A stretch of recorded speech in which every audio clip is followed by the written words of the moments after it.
Three, two, one, action.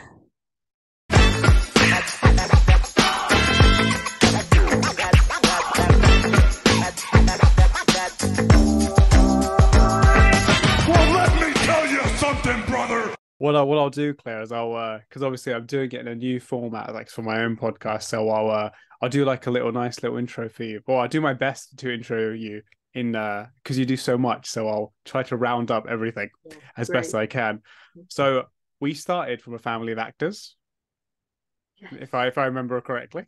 Sure. Yes, we Yes, did. and then we obviously that transitioned into your original degree was in English literature. Is English literature? Yes, correct. Wow, And that's then very we good. and then we transferred into when your PhD was in theatre studies, Yes, I that's believe, right. which obviously and you've also delved a lot into modernist studies, Yeah. and then we kind of transferred, and also we teach acting. Yes, I have. I have done. Not Yes, doing less of that at the moment, I'll be honest. But I fair. but I have taught sort of practical acting and directing and all sorts of stuff like that as well, which I've really enjoyed. And that mold, all of that Yeah. has that incredible stuff has molded into studies into the wacky world of professional wrestling. Correct. Yes, I've come to wrestling through quite an odd journey, I guess, in Yeah, some because ways. if I remember correctly, I remember when I spoke to you the first time, this surprised me because you said you weren't a fan No. of wrestling in the traditional sense of of growing up watching it and enjoying it, and you got into it more through your research and your Yeah, husband that's being a right. fan, correct? Yeah, that's right. That's right. Yeah, yeah, yeah. I wasn't. I wasn't a fan growing up. It was something that was kind of a almost like a frightening thing for me growing up. I think it was what some of the boys did, and there was the Undertaker, and he was terrifying, and that people perform these dangerous moves, and there was quite kind of it was around the time where people were there's quite a lot of kind of shock stuff, like our kids are being really like their brains are being warped by professional wrestling, and they're doing tombstones on playgrounds and stuff. So that's what I grew up with, associating wrestling with that. And then it was only later that I started to think about it in terms of like some of the kind of performance work that I was doing, and then I kind of found wrestling, I guess, in Yeah. some ways.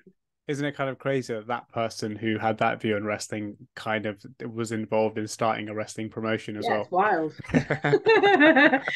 I often think it is. Like I was telling somebody the full story of Resurgence the other day, and how like we none of us had any idea what we were doing, and because it's like I can't remember how many years to the day, but it was an anniversary of one of the times we met, and Sam Weston, one of the producers, had put up like a picture of us looking very young, from sort of 7 years ago, and it was like this was so wild. Like we weren't. This was not our intention to set up a wrestling company at all, but it happened, and Because you won a grant, right? And then you were we just did. like, oh, Yeah, yeah. we have to put on a show now. Yeah, no, we got it. So yeah, we like so the kind of the short version of the story is that like I co-edited a book called Performance Professional Wrestling, Hmm. which made much more of a splash than we ever imagined it would. It was like the three of us who edited it were like, well, this is like a bit of a fun project for us, isn't it? And it ended up being a whole thing. And Sam West and John Kirby, who are the two producers of Resurgence, came up to me after a talk I gave and were like, we like wrestling too. And so we decided we'd apply for this small grant from the Being Human Festival of Humanities. It's kind of like a really academic festival, right? Like they do like public outreach for academia, and it's great. It's brilliant. They do some great stuff.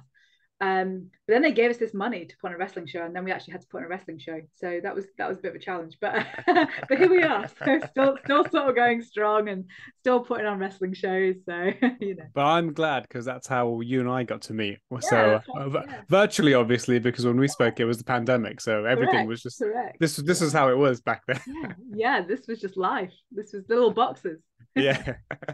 One of the things I found recently was a quote that I believe I read it somewhere, and you said, "I look at the world in a theatrical way," Yeah. and this is a very broad question. You can apply it to wrestling specifically if you want to, or you can do it in the broader landscape. But would you say into now in 2024 we live in a more theatrical world than we once did? In some ways, yeah, I think we probably do. So I look at the world, I guess, through lots of people performing different roles, and you see it all around you all the time. We all do it, frankly, right? Like we do it as soon as we walk out the door. But it feels to me that so many things have become more theatrical. You know, I don't know if you've sort of been watching the Olympics and Paralympics. There's always been a kind of theatrical elements in that, but now like, you know, they sort of come on with all kinds of embarrassment. It's a theatrical event, right? And politics just seems to be getting more and more like theatrical. And you know, I did a lot when Trump first got into power around this, and how we need to understand what happened there through the kind of theatricality of wrestling.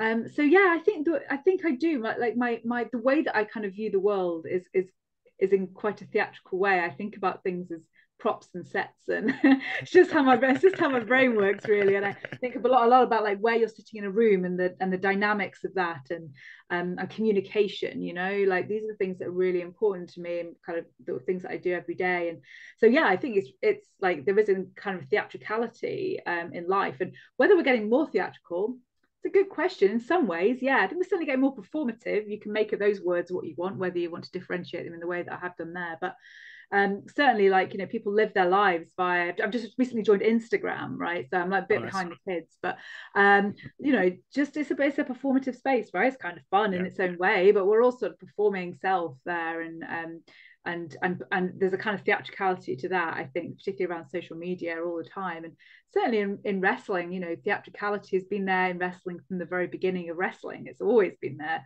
And you know, I think you do see it, like, despite the fact that often people sort of say, well, you know, it's kind of has more reality to it, whatever that might mean. You know, today actually the theatricality is still there, and I think that's probably the reason I like wrestling so much, because of its theatricality. It's one of the things that kind of I admire about it. One of the things I love about it. And like I loved obviously how I love how your mind works, if I'm honest, because everything I read, I'm always like, I'm always read things and I'm like, whether it's like just so I have, if I had a kernel of that thought, you've gone like 10,000 steps ahead, and I'm like, wow, this is incredible. Like, and I always feel like I learn a lot every time I read it, and it's great to it's just great. I'm a nerd in that sense.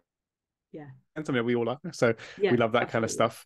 But like the way you look at it from a theatre perspective, and we spoke about this a little bit last time, or a lot about this last time, and how you view wrestling, the liveness of it, and obviously how they perform to an audience, etc.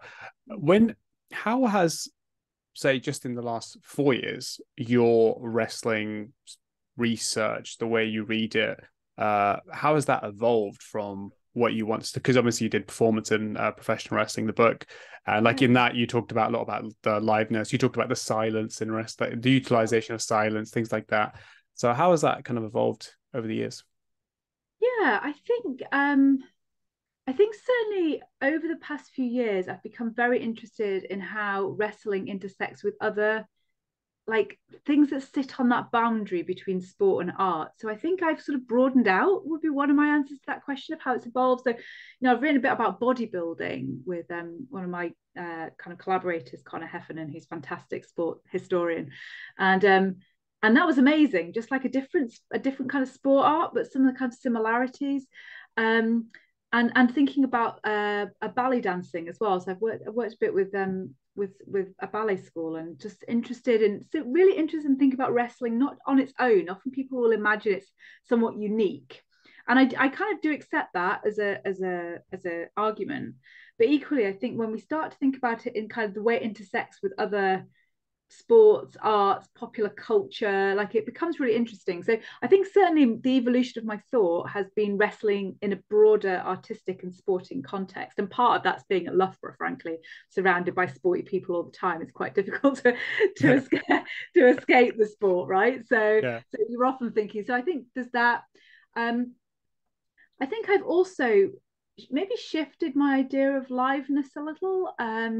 So I've become kind of increasingly interested in the way that we like record wrestling or film wrestling or whatever. I'm sure I know something you're interested in yourself, Humza, but like, you know, I was always somebody who kind of really imagined wrestling in that live space, and I still do. But I think the mediation of it is increasingly interesting to me, like how we how we record it, how the kind of the various texts around it. So like how social media then interacts with wrestling, and the kind of the recorded theatricality, I guess, of wrestling. I think the other really interesting thing about that I kind of thought a lot about over the past few years, and it's intersected with some of the projects that Resurgence has done as well, is kind of the history of wrestling as well, which I've always been really interested in. But the problem is that wrestling fans kind of put you off learning about it, because you go to a conference and you present a conference paper about pro wrestling, and somebody was bound to come up to you and say, "Well, do you know what happened in WrestleMania 5?" And then you say, "Oh goodness," you're like, there's always somebody who does that, and I kind of got massive respect for people with that encyclopedic knowledge, and felt kind of frankly quite intimidated by that encyclopedic knowledge when I first entered the space. I think increasingly I've become less intimidated by it, and I've become just more interested in the historical wrestling as a kind of precursor to what we've got now, whether that is going right back to kind of music hall and all that. I've written a bit about that, which I found like really stimulating and interesting. Right the way kind of to more modern stuff, and wrestling fans have a really long memory for for history, like it's long form storytelling at its most long form. Yeah. So I find that really interesting as well. And I think the other way that my thinking has shifted quite a lot is like through working with the All Party Parliamentary Group and some of the things we've done around health and well-being, which is not an area I have any expertise in at all, really. But I just sort of stumbled my way into it, as is my want with academic things, and worked with people who knew a lot. So neuroscientists, concussion experts, like this sort of thing. And just trying to, like, I've been working in wrestling for a few years, working with these great wrestlers, and felt a kind of imperative to do something about the health and well-being of pro wrestlers. Like it's never been really looked at before properly. Like there's a lot of guesswork, I guess, about pro wrestling and the changes it makes the body, and concussion protocols or lack thereof, and safety and safeguarding and things like that. But there was no real study, so we tried to do that, which was amazing, and led to all sorts of kind of really interesting new avenues of inquiry. And it got me working with a bunch of really interesting people, all of whom are like considerably brighter about all things medical than I am. So I really enjoyed that as well. So I think thinking I guess in a more, like, I was gonna say, more holistic way about pro wrestling. So in some ways it kind of retains that sense of theatricality that I've always loved, but equally it's a matter of like, well, okay, this is fine, but actually these wrestlers are people with bodies and with injuries and with families, and I want to try and give something back. So a lot of what my recent work has been trying to give something back, develop new policies, like give kind of advice to Parliament about trying to make things safer and better, and speak to wrestlers about that as well. That's you'd say, I mean, you started that, I think, with a little bit of a low-key, like, yeah, like we broadened out a little bit, but that's broadened out quite a lot. yeah, I know. When I started talking, I was like, actually, whoa, where am I? Yeah, I think so. It kind of is it's a pretty wild journey, actually. And like, and I say, like, one of the things it's taught me is that collaboration is absolutely key to these things. So I really like being the one in the room that doesn't know. I've always liked that. So I love learning from people who just know so much more. It's one of the reasons why wrestling has been so interesting to me, because I spend time with wrestlers who just know so much more about all this stuff than I do, and just feel like quite humbled by being able to learn from them and kind of watch how they put matches together. And it's a real joy. Like it's, I think it's whenever you see people, right, where you see people who are at the top of their game and are like just really good at what they do, like whatever field it is in, like whether it's in the arts or in sport or wrestling or whatever it is, you'd kind of just feel a bit inspired by them. And I think the past few years has just been sort of surrounded by kind of unbelievable people who have felt very inspired by. Yeah, no, that's amazing. And I can really relate to the idea of learning off others. Like I love that too. Like, and obviously they know so much more, and you can just grow from that. Sure. And hey, I read, I can't say I read the whole thing. I will be lying if I said that, but I have read part of your the journal on the concussions and the history of professional wrestling that you put together, and it seemed like that piece, so of everything you've talked about, you're exploring wrestling beyond looking to sports, and of course giving back. It seemed like that almost kind of puts everything together there, like Oh yeah, no, the concussion definitely. piece Yeah. that you did.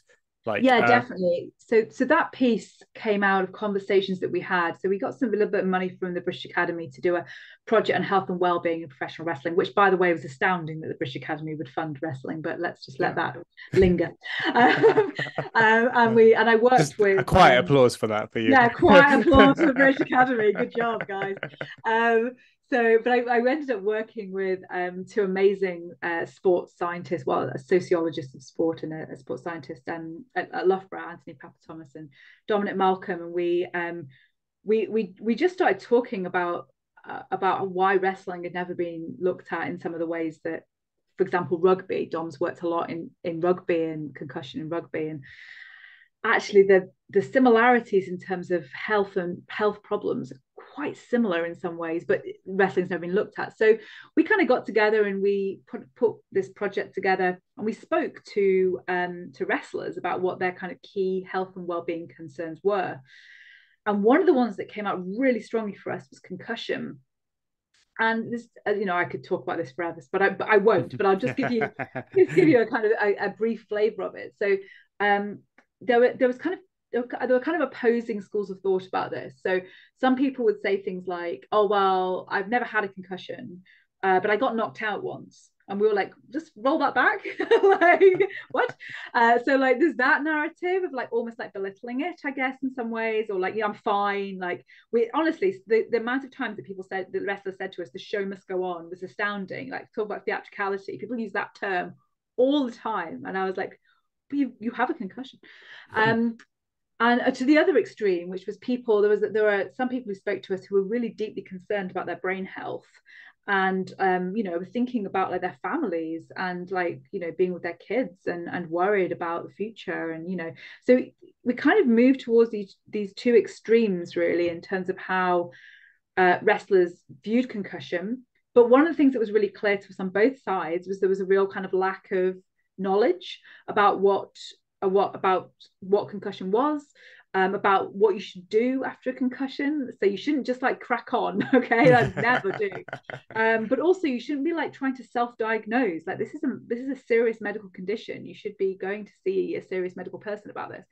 And just some of the so one of the things that I was learning about a lot was like some of the things to look out for when people start having a concussion. And one of the things that I was really struck by was like people getting really emotional. So like people have had a head knock or something, and then they start crying, and people say, oh, they probably got a bit of a shock. And actually that's a really kind of major glowing sign that you have concussion. So what we tried to do is to we tried to bring a few people together to talk about this issue, and we tried to put some materials up for free for any wrestler who wanted to do so, and they're up for free if people are interested. And if you just type Loughborough wrestling concussion, it'll all come up on Google, and nice. And all the materials are there, so you can just get educated about it. That's one of the things that struck us, either side of the spectrum, whether you just thought it was a bit of a joke or you really, really cared. There was just no sense of like, actually, what does this mean for us? Like, how can we what would it mean to diagnose, like, and what should I do if I've been diagnosed with concussion? There's just nothing at all. So that was a really interesting and felt like a really important project, and it was thanks to a whole lot of amazing people who kind of came alongside me and like and gave really good advice that we could do it at all. So just trying to advance that that medical side of things. And other sports, and indeed in other art forms, actually there's a real study of like health and well-being, and in wrestling we've just really kind of fallen behind for a whole bunch of reasons, probably none of which I have to kind of explain in any detail, but it's a worry to me. It really is. Yeah, no, it's shocking. I mean, I'm by no means an expert, but like the growth, being such a fan of wrestling, and I read a lot and watch a lot of stuff, it's the growth in like the awareness, certainly in WWE and these like kind of mainstream like platforms, has over the last like 20 odd years has been huge. Like a lot of wrestlers, like they haven't done chair shots to the head since like 2007, I think. Like when the whole Chris Benoit stuff happened, I think they stopped chair shots to the head. Obviously Mick Foley, all these wrestlers have come out, and then I think Rob Van Dam did a whole documentary basically about it, I think. Yeah. And so I imagine you've talked to these wrestlers in the last couple of years when you were doing this study. So it actually shocks me that some with the lack of awareness for Yeah. them, like because even in Yeah. the sport, it's become I a lot bigger thing. agree. And I think one of the things that struck us quite hard in that whole project actually was when we were talking to people about injury in general, but also concussion specifically. One of the things that struck us was that a lot of it comes from like a botch, like there's Yeah, just an error, right? yeah, And somebody just takes their eye off the ball and someone falls into you, or you hit someone too hard, or you fall off the edge, or whatever it might be. So a lot of the kind of more I think if you were to look at it from the outside, you would see some of the more high flying stuff, right? And be like, wow, that's so dangerous. And one of the things that was very striking about the thing that what the wrestler said to us was that, yeah, there is some danger to that. It's not without its dangers, but actually, more injuries are caused by a slip or by like poorly poorly designed rings, or like not enough space around it, or hard floors, or just the general sort of sense of health and safety in the space. And I think it really brought home to me how much wrestlers have to trust each other as well and look after each other. And but just a small moment of taking your eye off the ball, and it's not, there's nothing malicious about it, it's just that there's a little error, and then that can lead to all sorts of things. So I think that was something that really stuck out for us actually in the data, that people were more worried about sort of errors being made than they were doing some, like, what on the face of it looked like a crazy move. yeah. No, I think or even just not even just in wrestling. I think in everything. Like I had a student today who said they fractured their arm, and they were like, "Oh, I jumped over a fence." Yeah. It's not in the most articulate dance maneuver that they're doing. It's jumping over a fence. Yeah, quite. Yeah. But like even speaking to that, actually, where you said the lack of awareness with concussions. I remember a few years ago we had a student, we were preparing to do a show, and they essentially self-diagnosed, and I think they over dramatized what they said or what was wrong, and they said I think they said they had a concussion or they might have a concussion, and it was straight away, everything was pulled back, Yeah. because we were like, I don't think you understand the severity of what you've just said. Like this is a very serious thing, and like you can't do anything like remotely like related to performing if you have a concussion. So it's just, yeah, it does speak. It is even at that time, that was a couple of years ago, and it shocked me. I was Yeah. like, do you not know? Like I said, I'm not Yeah. an expert, but do you not know that this is a really serious thing? Yeah. Yeah, I think that's right. And for me, it brought home a little bit of precarity of wrestling. It's, not WWE necessarily, but it is a precarity there. But Yeah. but more in kind of British wrestling, and these are folks who be wrestling sort of three times on a weekend is pretty like normal. And suddenly there might be like a big push coming in a big company, and they get a concussion and they go to the next promotion. The next promotion don't know anything about that, of course, and the wrestler's like in two minds, because they're like, well, I don't want to miss out on this. Might be the one chance I get to have this push that I really want. So the way that the kind of sport in inverted commas is structured is tricky to try and follow those concussions through. So like, for example, in a rugby team, I would know if you had a concussion and I would put you on the sideline for a period of time. But wrestling doesn't work like that, because everyone's independent contractors and they move between places.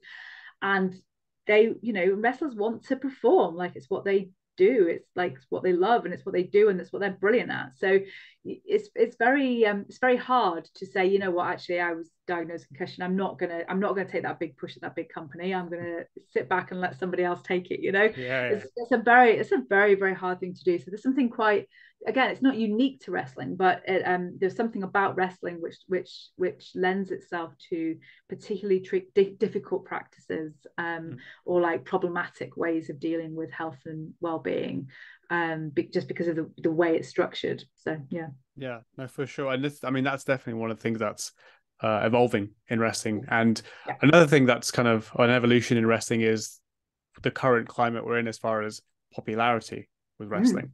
Like I was very young when the Attitude Era was going on, so I don't think I was aware of the phenomenon of what it was.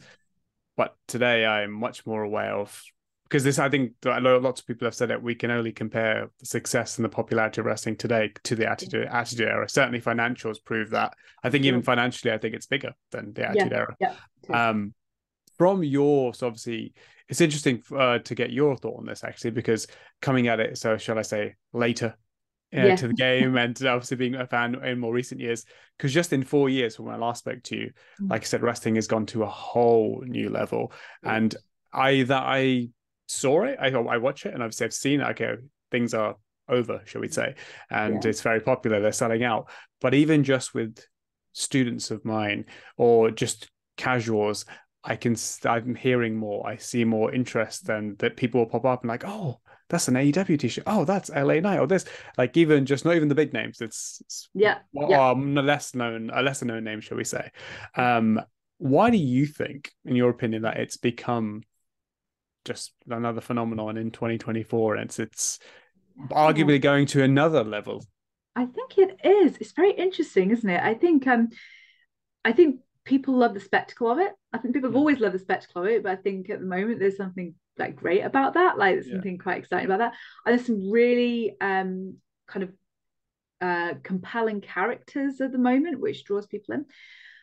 But I think the main reason, for me at least, is that I was gonna say wrestling's very gifable, okay? You know, like It so is. you can have like a little short little vignette of a wrestling match or a promo or something like that, and you shove it on social media and it absolutely explodes. I mean, you know, you no doubt followed The Rock's kind of amazing WrestleMania moments this year.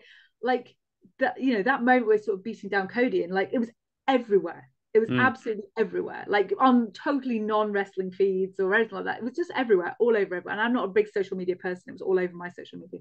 So like, I think that is really key. The way that social media interacts with wrestling. Wrestling is just lends itself to the way that we interact with life, right?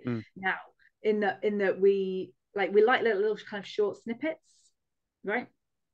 But then we get really into something and become a really serious fan. So both these things exist in our kind of society at the moment, like kind of like flicking down reels, you know, that sort of thing. Wrestling absolutely lends itself to a good reel, right? Because it's like, you know, somebody jumps off a top rope and it's like, wow, that was amazing, great, next thing, you know, cookery show or dogs or whatever it is on your Instagram reel. That's my Instagram reel.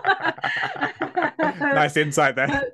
But then on the other hand, you have kind of more long form storytelling, and you see this all the time, right? You see like people really invested, like in things like podcasts, for example, where you have like really quite long content, and people get kind of really into it. And people kind of pride themselves on being like knowledgeable fans, right? So, and then that's sort of part of our culture, I think. So for me, wrestling answers both those impulses that we have in popular culture at the moment. I think that's probably one of the reasons it's like so huge. I think the other reason that perhaps wasn't there in the Attitude Era, I don't necessarily have evidence to prove this, but let's run with it, is its global appeal now. Like, you know, there's I'm sure the Attitude Era did have some global appeal, but wrestling is so much better because of social media and various other things and global television networks and the fact that we're all connected.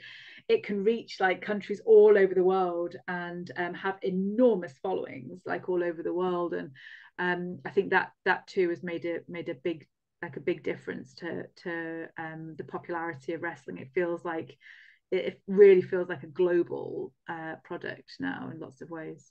Yeah, no, I think I didn't even think about it in that way, but that's like the gifable thing and the society we live in.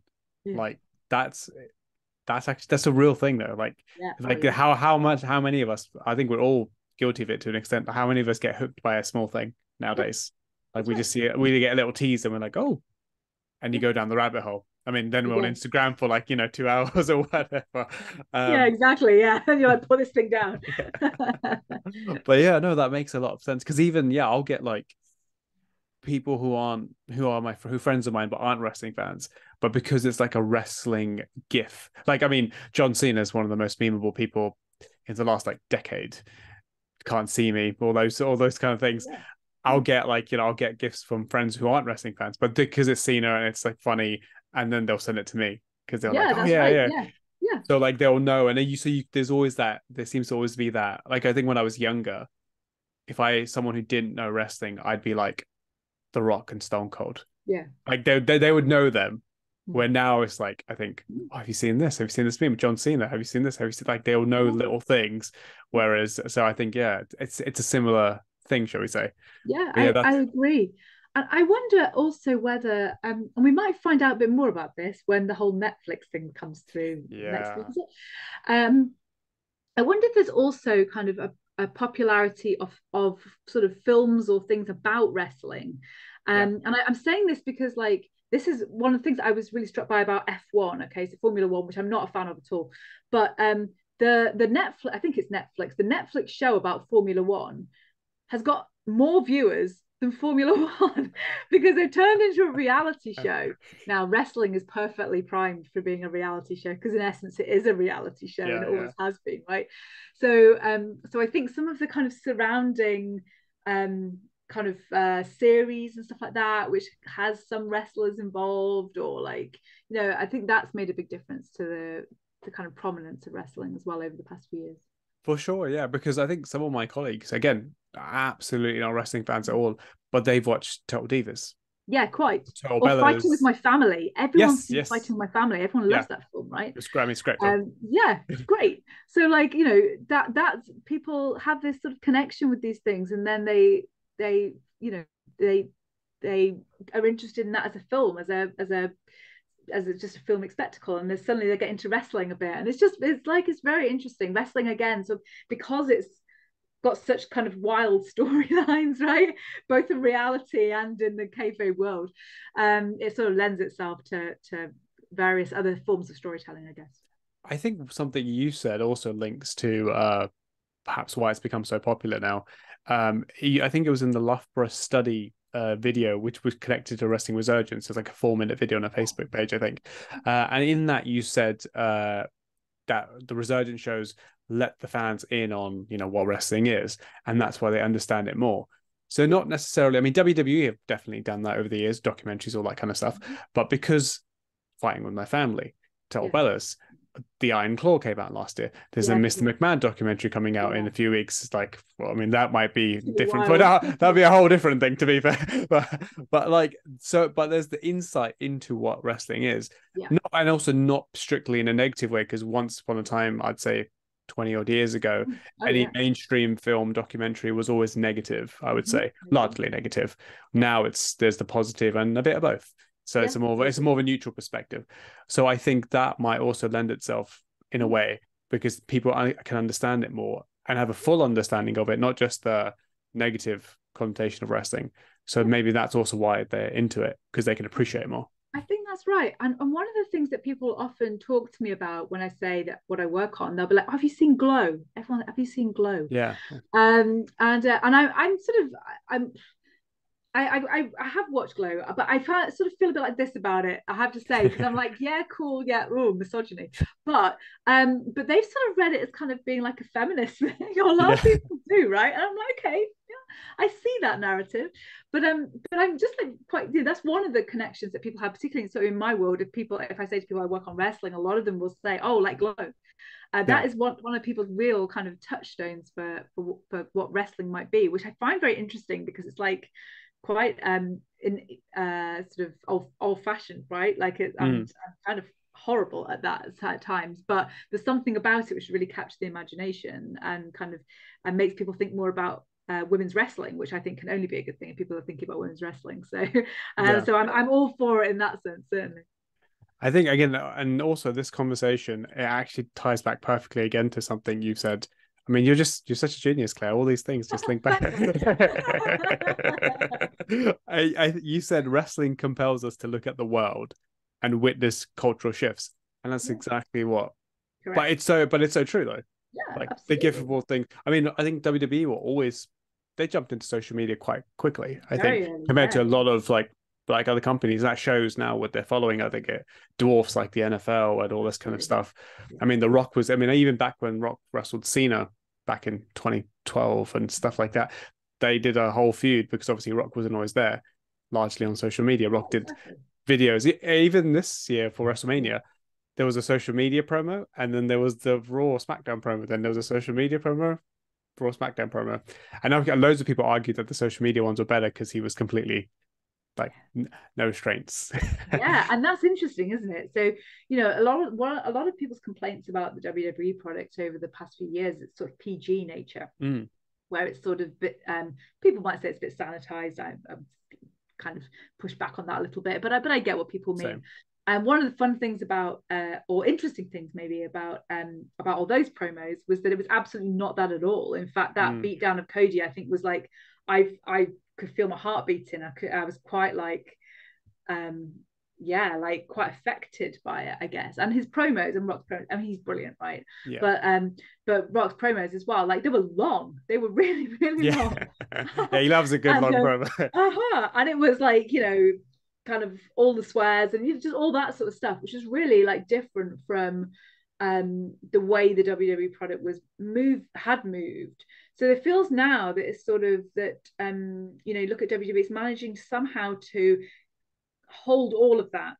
It's quite tense, that holding, I think, that you have the kids and you also have the 18 plus. I'm interested to see how that tension is gonna, whether it's gonna go boom for it eventually, because like it's actually very, very hard to hold both those things in your hands at the same time, to kind of be both family friendly and kind of day glowy, new day dancing in sort of stuff, you know, all that, and also have like quite bloody beat downs and the Rock swearing. You know, it's hard to hold those things together. So I think it's going to be very interesting to see how that product kind of develops over the next few years. Roman Reigns said something interesting, and I think it kind of links to what you said about it being global now. Is he said he likes the PG aspect. This is really recent, just like a week ago, I think, or a couple of days ago. Him and Paul Heyman were at some business function. I can't remember exactly what it was called, and they asked him about that, and Roman was like, I like the challenge of being PG. Yeah. And he was like, when we go to Netflix, we shouldn't lose our roots and just swear for the sake of swearing or bleed for the sake of bleeding. It should be what we do, and when that is needed or required, you interject it. And I was like, yeah, I agree with that. Yeah, I agree with that too. And as somebody who is a massive fan of family wrestling, and you know, one of the things that we at Resurgence really try to do is to have kids at the shows and to make them feel comfortable, you know, to make the parents feel comfortable, parents and guardians feel comfortable as well. You know, it doesn't always kind of go like quite as swimmingly as you'd like, but most of the time it does. And you know, I think wrestling loses something when it loses its sort of silliness. So I was in kind of preparation for tonight, Humza. I was kind of rewatching some of the stuff that Resurgence, well, namely Sam, actually put out during COVID, and those short forms during COVID. And one of the things that that Cara Noir says in that was like, well, wrestling and comedy. It's just wrestling and comedy are the same. And I think you lose that at your peril. Like if you make it too serious, it just looks kind of hokey next to WWE, next to like MMA and stuff like that, and boxing and stuff. So you know, I wouldn't ever want a wrestling product where you lose that sense of fun. And I think wrestling loses something when it loses the fun of it. I really do. Like I agree. Like there's a time to be serious, but I think absolutely, yeah. It's a someone described it as like a cabaret variety of everything. So he's like, if you don't like this on the show, you can like this. If you don't like this, you can like this. So I think Brock Lesnar actually said that. He was like, there's something for everyone. Like, and so he's like, if you can't find something there that you like, then I mean, there might be a problem for us because we're trying to cater to everybody. And even like the Roman Reigns, like obviously he's had long narratives and, you know, largely serious stuff. But when he had Sami Zayn involved for like months, there was a lot of comedy because Sami was just doing the funny stuff and making them laugh on live TV and things like that, which is great. Yeah, absolutely. And there's time, you know, there's time for everything. There's time for all these things. I agree with that kind of, you know, like a variety show sort of thing. I think for someone like Roman Reigns, I mean, he is like a superhero, right? So like, so you just gotta kind of stand back in awe of this, like kind of just his very presence is kind of striking. So he can fulfill that role, and like that is amazing. But you need some fun in wrestling. Like wrestling without fun can be quite bleak actually. And not very pleasant, you know, when it's just, I'm not a massive fan of like kind of bleeding for bleeding's sake and all that sort of thing. I've no disrespect for anyone who does, and that deathmatch wrestling stuff, like good on you, it's not a problem, it's just not my cup of tea. I like a bit of a laugh in it as well. At some point I like a bit I like a bit, especially kind of anarchic fun. Like, Yeah. this sort of stuff originated in the music hall and the variety theatre, which Yeah. is like defined by anarchic fun. So you start losing that, and you start, in essence, sort of losing what wrestling is, in my Yeah. opinion. I mean, even the Rocks, that we talk about the Rocks promos there. Oh yeah, Well, how is there was always comedy in the Rocks promos. of course. Then he'll switch back. There's always a song or something, Yeah. So I Yeah. mean, yeah, no, it's necessary. And but it's funny because when we speak about what wrestling is now, but when we spoke 4 years ago, wrestling was very different. And it feels crazy that was 4 years ago because it feels like yesterday, but also feels forever ago. Like that Yeah. feels like a different world, like the pandemic era. I Like know. it's oh god, I can't remember the month that we spoke, but it was 2020. I know that, Yeah, it was early on. Yeah. and it was just I think we spoke after the WrestleMania, the pandemic Yeah. WrestleMania, Yeah. and Yeah. just I mean when you well, obviously, because you obviously had started your research by that point, and we touched on it ever so briefly then. But how did your reading of wrestling and your I guess even study of wrestling at that time change? Because for about what, a year and a half, Yeah. no, there was no liveness. Like, because even if it was live, there It, was no audience to no, that's to right. make that live feeling. It was Yeah. Yeah, I think that changed there was quite a lot that changed during that time. Some good, some not so good. Like, it was the same time as around speaking out as well, which, was mm, also really influenced my thinking around that time. Um, yeah, I think yeah, I mean, I think it just changed everyone's perception of wrestling quite a lot, didn't it? I mean, yeah, because it you just couldn't became see anything. So yeah, because sorry. it became more cinema over theater, Yeah, didn't it? By that totally. point. Yeah. And I kind of watched it as that. I think the other thing about it was that, like, people like look back on that period of, let's say, WWE, and are like, oh, it's a bit with all the screens around the room and all that sort of thing. Like, I had to say, for somebody who like shielded for a really, really long time, it was a real like good thing in my life at that point. So I look back on that period with like a kind of nostalgic sense of joy about wrestling in that period. Not because it was like amazing, because it couldn't have been really. I mean, it was hard. It was really, really hard.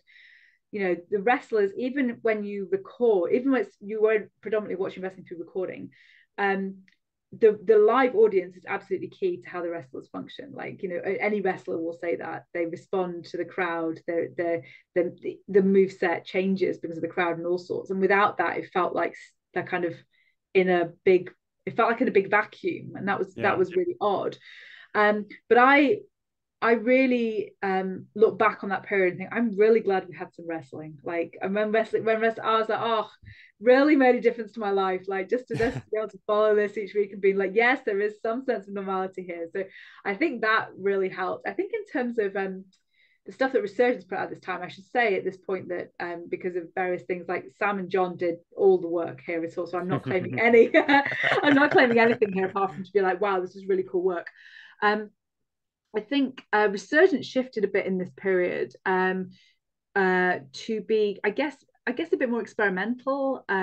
Like, some of the things that we put out during that period was like really quite experimental stuff. Like, the kind of the Unreal Music Hall stuff, which sort of really sort of tested the edges of what wrestling might be, and brought it into kind of these strange historical narratives, and kind of reimagined contemporary wrestlers' bodies through as through kind of historical narratives about wrestling bears and magic tricks and all this sort Oh of wow. thing. So I think for me that period also broadened out what wrestling might be. So it kind of made me think beyond, I guess, the squared circle, right? Yeah. So like, what happens when you remove the ropes? What happens when you bring this person to the ring? Where's the energy of that? What happens when you bring props into the ring, and what those props mean and how they do things? And I think after that, you kind of see a little shift in Resurgence stuff. So since then, I say again, most of it comes from Sam and John's mind.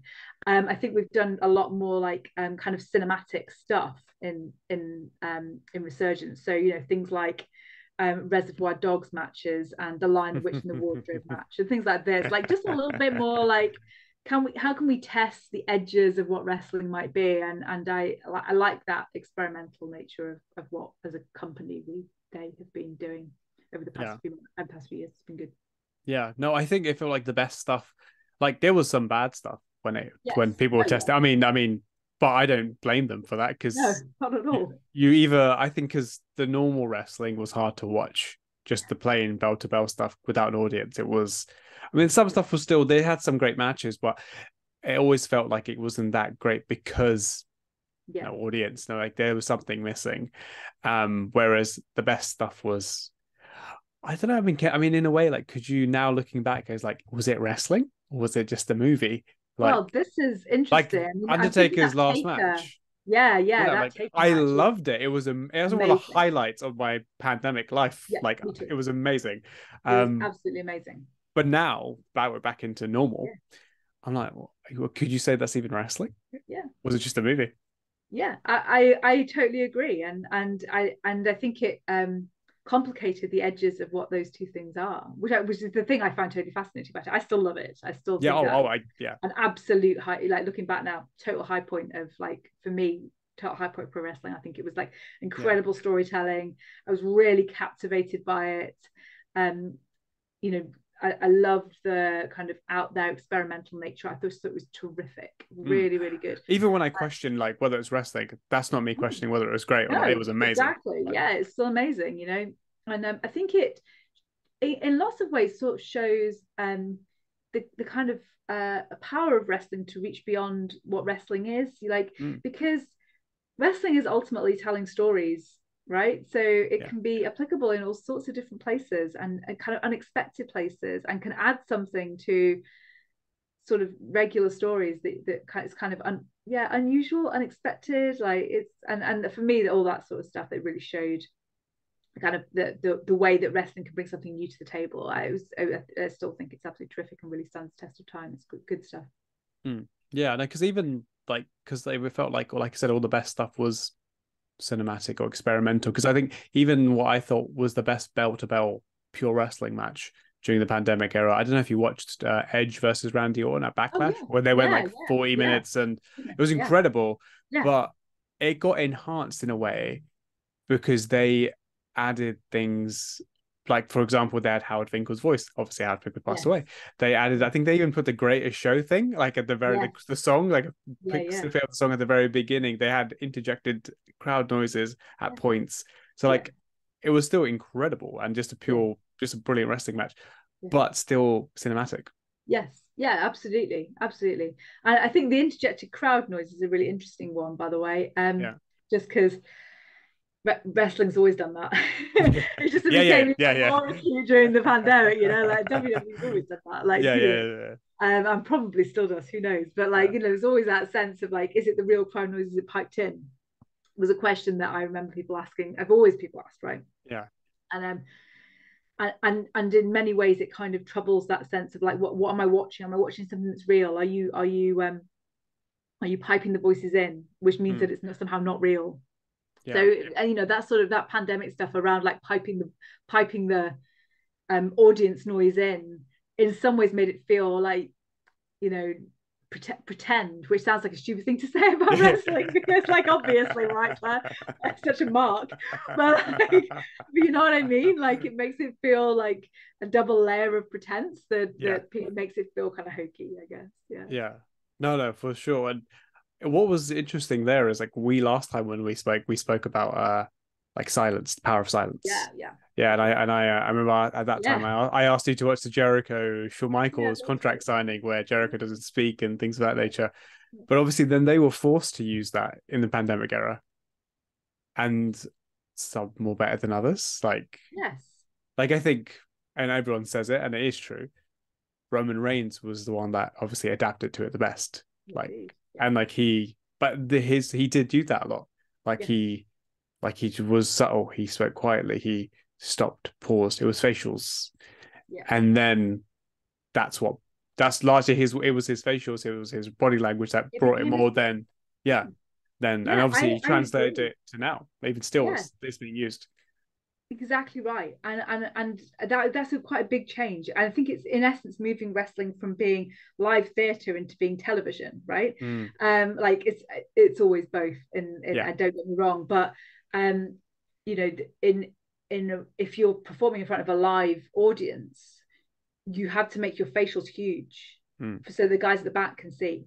Right, this is like the problem of theatre, also the joy of theatre, that your gestures need to be much bigger, because otherwise people can't see you. Whereas in television or on film, your gestures have to be much more subtle, otherwise they look ridiculous. So wrestling's always sort of played around with that a bit, like speaking to the camera or speaking or whatever. But during the pandemic, there really wasn't that, need the person at the back to see what's like to see my face. So everything was like intimate, and small. And there were some people for whom that was brilliant, Roman Reigns being one, and so other people that was a struggle. It's amazing though. But he said he transferred over, like he was perfect for that, but he shifted when it came back to live crowds. Because you were at Money in the Bank last year, correct? When they were in London. And there's one moment in that match. I've got a picture of it saved on my phone because I thought it was such a great moment. When they dragged Jay and Jimmy on for Roman to do the double pin, and obviously they kick out. And Roman's face is massive. Like he's just like, he's this, but it's the over the top self. Like, right. I can see right at the top. But obviously at the same time he can do the subtle stuff. So that was just like, I was like, oh yeah, you can now. You're doing everything now. And also it brings us back to our conversation about like GIFs and memes. Because like that face, like there's something everywhere, like something happens at work, right, and somebody sends you that face on MS Teams and suddenly you're like, oh yeah, that hope, that like wrestling really lends itself to that, like I've had a lot of Stone Cold ones being sent through to me over the years. Like, because his face is perfect for like a epic kind of work related meme. So again, this is wrestling like being used to think about in terms of like social media and the way that we interact with the world now. One of the things that when I was thinking of silence again, when I was like in preparation for this, that stood out to me was I'm sure you, even if you haven't seen it, I'm sure you saw the clip. Cody Rhodes, Seth Rollins, Hell in a Cell match. Just the beginning, with nothing said, but Cody just slowly takes off his jacket. And there was silence in the jacket removal, but then there was a sudden, because obviously we see his bruise, which actually is my Funko Pop here with Cody. Oh, there we go. But again, it was no words. Like I don't think the commentators were speaking. And then Cody doesn't say a word, and then he just removes the jacket, and it was boom.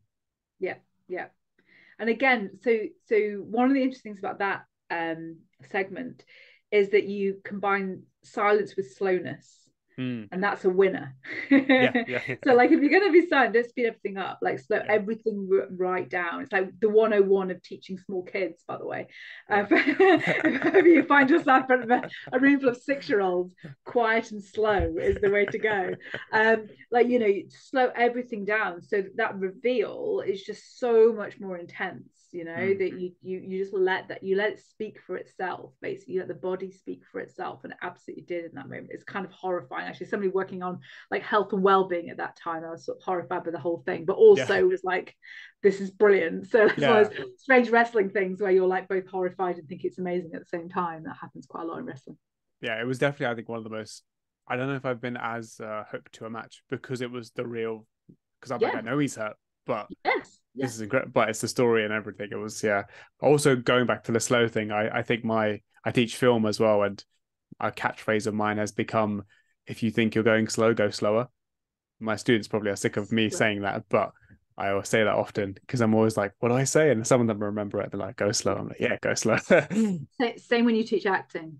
Like you think you're going really slowly and you're like, no, slow down a bit, like because you need to give it somewhere to go, and like one of the good things about that match and match when you is the pacing. So at some point you'll get quicker, right? But that quickness and speed and noise or whatever stands in sharp contrast to the kind of silent slowness. And in wrestling, there's always those two things that go together all the time. So you'll have like in not just that, in any match, you'll have like moments of like real speed and energy, and then that both people will fall to the ground exhausted, and everyone will cheer because of what's just happened, and then they slowly, and then do a 10 count, right? We do a 9.5 count, right? And like you gradually get back up again, and like you increase the sense of tension, because like, will they get to their feet again, you know?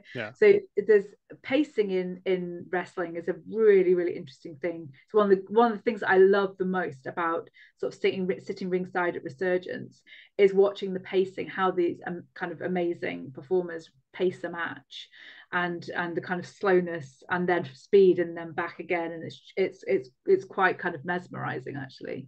Yeah, even like as like studying script writing and things of that nature, that's the most transferable, like a perfect wrestling match, or if you can say perfect, a great wrestling match that tells a great story, like that's so transferable because of the way it flows, and the peak as ebbs and peaks and all those kind of things. Also, another thing that's happened in the last few years, a big thing, specifically in your world, and I know you've seen this, so I wanted to get your thoughts on it.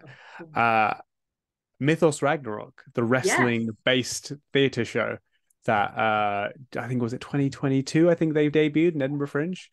I actually spoke last January. I spoke to Ed Gamester. Oh, great! Yeah, we had a long chat, and it was wonderful. And then I obviously watched the show afterwards as well, and it was incredible. I thought it was incredible, and how he seamlessly has blended wrestling into theater. Like, obviously it's for those who don't know, it's a show basically based on like Thor and Loki and those kind of mythical characters, and they've utilized wrestling for the fight scenes. And it's kind of it's not a ring, but it's like a big square canvas that they perform on.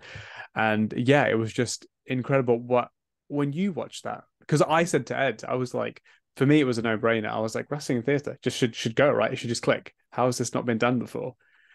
And then, but when I finally saw it, I was like, oh, this is like, I was like, yeah, I knew this would work. Kind of, not that I'm claiming this genius idea, but I was like, oh my God, I knew this would work. But when you finally saw that, because obviously now, especially doing the studies that you're doing, and it's finally come together. Oh yeah. I mean, I think it's amazing. I genuinely think it's amazing. It was and kind of not surprisingly so, but like, I went into it, and I spoken to a little about it previously, and obviously know Charles Crowley and various other people in it, but I wasn't quite sure what to expect from it, I'll be honest. Sort of went in and genuinely thought it was amazing. And one of the things that I felt most amazing to me was that most of the people in the room weren't wrestling fans, and they were theatre people. And the night I went, so it was sort of late in the first run they did at Edinburgh, and it sort of took a little bit of time to get off the ground, because it sounds a bit weird, it's sort of it's kind of a play about mythology, and you use wrestling. It's like, typical Edinburgh festival, right? Like,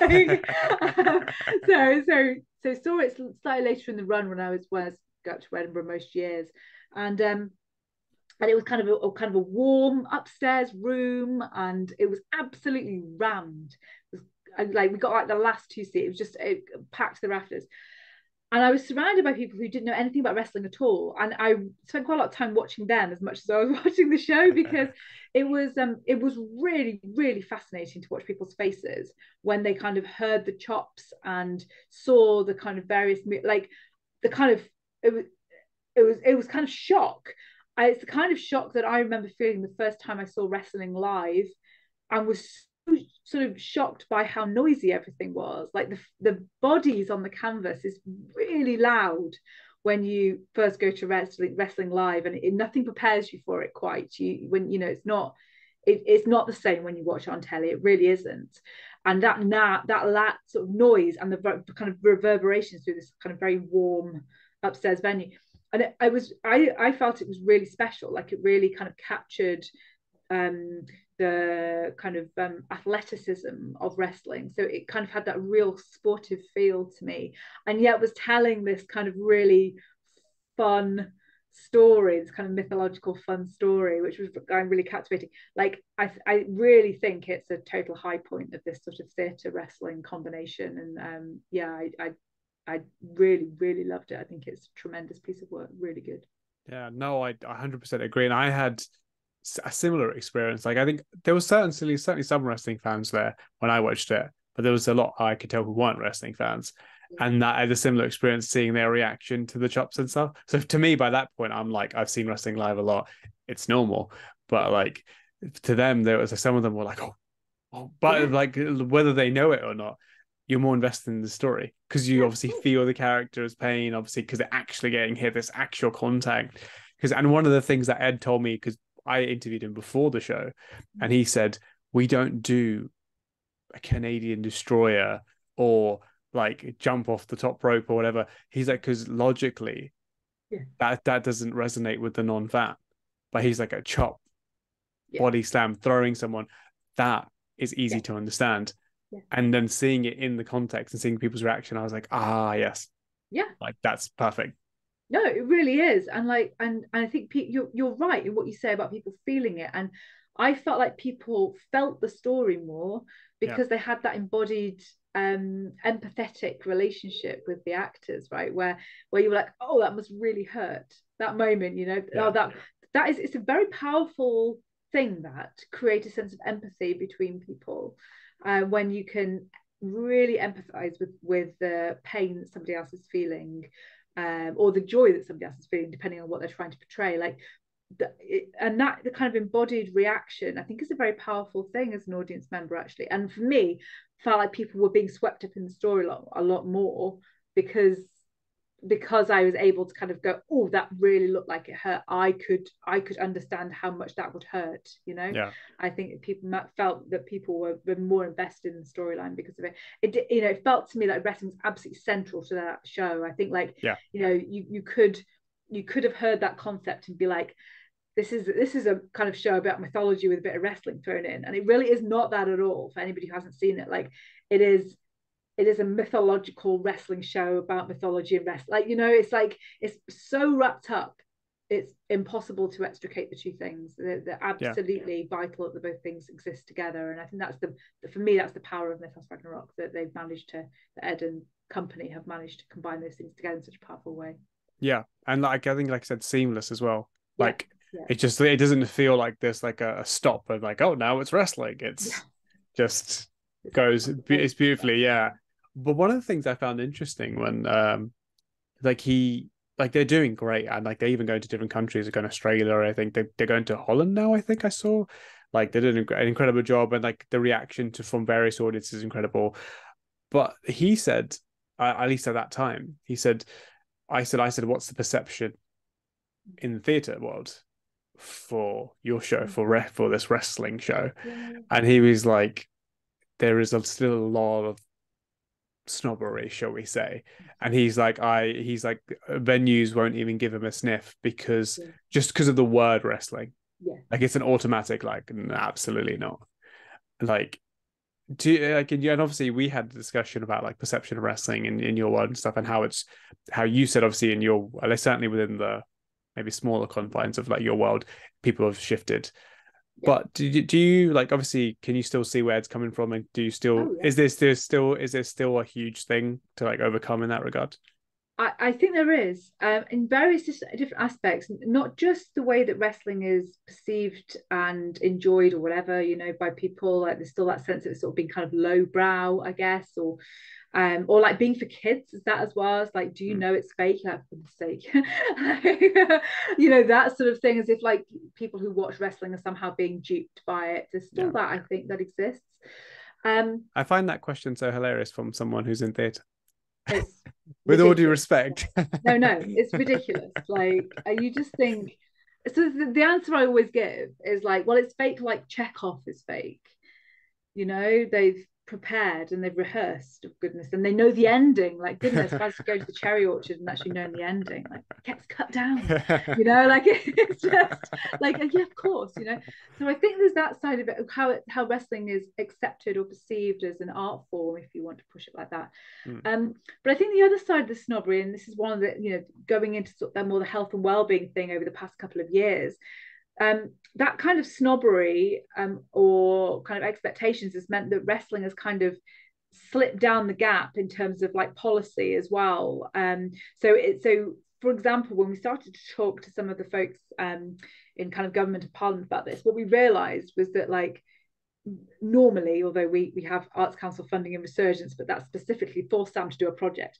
But the Arts Council don't really recognise it as an art, which I understand, and Sport England don't recognise it as sport, which I also understand. I've got no problem with either of those perceptions, but the problem is that then these things which are not quite sport or art kind of slip down the gap.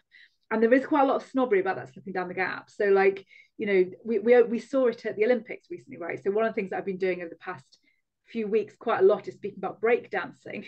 Oh my goodness, become this expert in breakdancing, which is hilarious to me. Anyways, but breaking is similar in that, like, there's this sort of like, oh, it's kind of, you know, should it be at the Olympics? Should it not be at the Olympics? Something no one would ever ask about swimming, by the way, or indeed anything, something even like, you know, something that has a could be kind of similarly regarded as being not quite a sport. Like, there are other things, ice dancing at the Winter Olympics. No one's saying like, why is this at the Olympics? Like, it's just there. It's fine. Artistic gymnastics, whatever it might be. But breaking is sort of similar, really, where it kind of slips down gaps. These things that slip down gaps. And there's a lot of snobbery about that stuff that slips down gaps where we can't define it, and therefore somehow it's like not either of these things. It's not quite theatre and it's not quite sport, whilst both being both and always both those things, by the way. But and therefore the kind of snobbery is it's not like, you can't compare it to going to theatre, but you also can't compare it to going to football, and therefore what is it, and therefore we're not touching it. So I think that snobbery around wrestling comes out in various ways, not just the way that we watch wrestling or the way that wrestling is perceived in kind of modern contemporary, you know, society or popular culture, whatever, but also the way that it is or is not regarded in terms of policy or governance or any of these sorts of things as well. So which causes all sorts of trouble. Like, you end up with wrestling taking place in really unsuitable buildings, or, you know, 18+ shows being showed to kids, or all sorts of things that comes because we can't define what this is, and therefore we don't try. And that, you know, so there's lots of implications of that snobbery, I think, which Ed talked about when he spoke about mythos. Yeah. No, I think that seems like the perfect description, because even when I'm explaining it to someone, depending on who that person is, will depend on my explanation. Oh, yes. Definitely. I'm like, for you, I'll explain it in this way. For you, I'll explain it in this way. And maybe that's probably the perfect way, because it changes. The definition almost kind of changes. It doesn't fit a box, where football is always explained in the same way. Yeah. Theatre is always explained in the same way.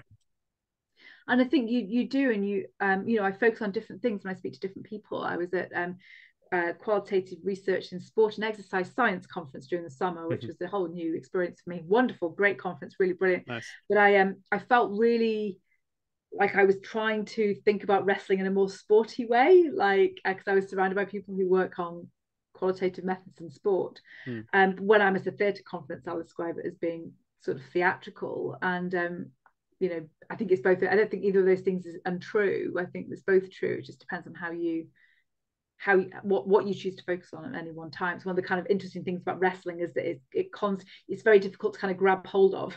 It kind of constantly morphs and changes, and it's difficult to define. Yeah, no, for sure. And it's I feel like that's still a conversation that's going to be had for many years to come. But I definitely do think it's getting better. But we'll see where we are in maybe 5-10 years. But I just got 2 more questions, Claire. And again, thank you for your time. It's always a pleasure. In regards to your work, do you have like a goal in, like, certainly in terms of the wrestling work? Like, is there like a okay, we've done this, and now I want to go here? Yeah, so I think it's a good question, one that will be asked at my performance development review as well. So I think in terms of the wrestling work that I want to do, for me, it goes back to something that I said almost at the start of our conversation.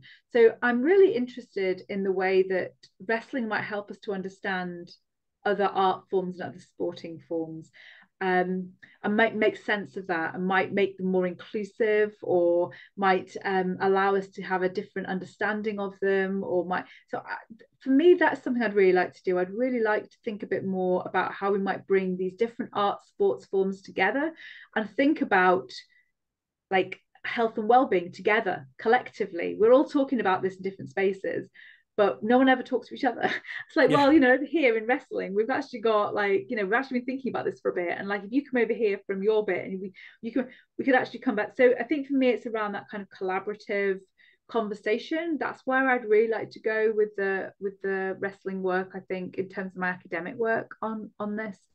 And to kind of continue to think about ways that we might better support wrestling in terms of health and well-being, certainly is another sort of area that I really want to do. In terms of Resurgence, like we're just having a really, really good time and having a blast with it, really. So I'm kind of continuing to do commentary on that, and it's like it's brilliant. It's really good fun. And so, you know, I'd like to be able to kind of continue to do a bit of that on the side. That's been a blast. So yeah, so I think side note, how would you say your commentary is now compared to when I asked about it 4 years ago? It's definitely better than it was, I think. So like, it's funny, I still feel like such a novice in that area, but as I said, like at some point in this, I like being the one that is trying to learn. I love that positioning. So like, I like trying and learning from people, and I've learned from a lot of people that I kind of co-commentated with, or been sort of listening to commentary and trying to think about how you best tell stories in that context and stuff. So yeah, like it's better than it was. Yes. You know, you could give me the sense of what you reckon. Everyone else could, I suppose. Oh no, I definitely think it is, and I know it's but I don't envy that position. Like, you think it's going to be easy, like even as a fan, so I think some people are like, yeah, just speak about it, and like, oh, it's hard. I can imagine it's hard. It is quite hard. Like, it's so we've thought a lot recently about letting the wrestling kind of speak for itself. I'm somebody who like quite likes to fill silences. So like, strangely enough, given what you're talking about around the silence stuff that I've been working on, but yeah. You don't go slow, Claire. You're not. You have to slow down. Yeah, I know. Go slow. Like it's really hard, you know, and to give yourself somewhere to go as well. Like, you know, there are times where I listen back on things and I think, like I didn't give myself anywhere to go. I was way too excited halfway through the match. Yeah.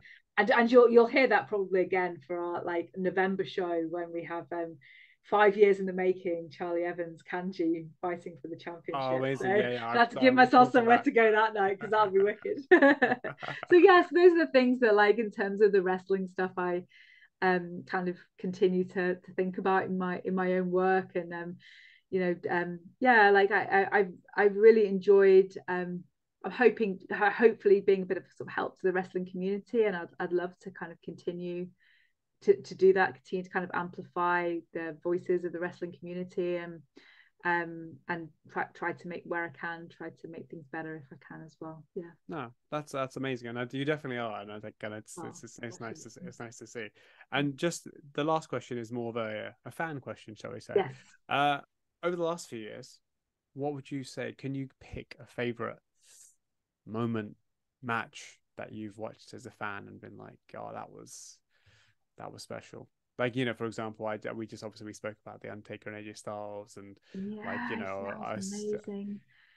You know, it's pretty tricky because there's been some good stuff. I mean, the obvious one is like the whole Rock thing at WrestleMania, which is in lots of ways I just think is brilliant and amazing. So that certainly would sort of stand out. But I think so. There are lots of kind of WWE or AEW examples. More WWE, by the way, just to nail my colours to the mast. But I think one of the things that I found most affecting, which, forgive me for choosing a Resurgence example a second, okay? But like one of the things recently I found most affecting is that so Bullet is currently our Art House champion. Okay, great guy, brilliant, and Spike Trevay came in and kind of called him out 2 shows ago and sort of said, you know, you're only here because of me, and I was really like moved by the story, and I caught myself being moved by it, and I was like afterwards thinking, what on earth, what was wrong with me? I nearly had a little cry, like, and like, get a grip, woman, you know. But like, I think one of the things that really moved me about it was that like both of them were amazing, they're both brilliant performers, but like there was a real sense of like pathos and like vulnerability about Bullet. This big guy, he's a huge guy, like he's a massive guy, but like he looked like a little boy, like being kind of called out by a bully, and it was kind of horrible to watch and also kind of spellbinding to watch. So you know, there are obvious kind of like amazing examples from WWE recently. Like I love that whole Rock. I think it was amazing. Like, you know, it's all really good stuff. But as the most affecting moment for the past, let's say the past year, the most kind of affecting moment in a wrestling ring was I suddenly kind of, you know, the moments in wrestling sometimes where you kind of catch your breath a little bit and you just go, oh goodness, I felt like I might well up a bit there. And it's kind of funny because it's so kind of hokey and silly in lots of ways, right? But like kind of just gives you that sense of emotion. And for me, that was like, it's a very emotional moment. Hopefully there's some resolution down the line, but it was a very kind of emotional moment to sit there ringside and to see this kind of play out, and him, Spike kind of calling Bullet out as being like only there because of him, and like, you know, using his real name. It was really affecting. So I think it reminded me how affecting wrestling can be and how emotional it can be as well. Yeah. No, Sorry for giving a resurgence example. No, like that's no. I love it. totally No. on brand. But also that's kind of like, I think it just shows that the quality that there is beyond just the mainstream. Like there is so much great stuff everywhere. Oh, so much. And yeah, but like no, but I think that is what the best when wrestling can hit you that deep. Like any sort of form of storytelling, that's when it's at its best. But I will say I was incredibly, and I have to ask you about this because I wasn't there, annoyingly. I did media for Money in the Bank. So the day before the pay-per-view, I interviewed LA Knight, Bailey, and stuff like that, which was amazing. I loved it. I mean, huge. And also, I love Bailey. Bailey's like one of my favorites. So that was like a dream come true.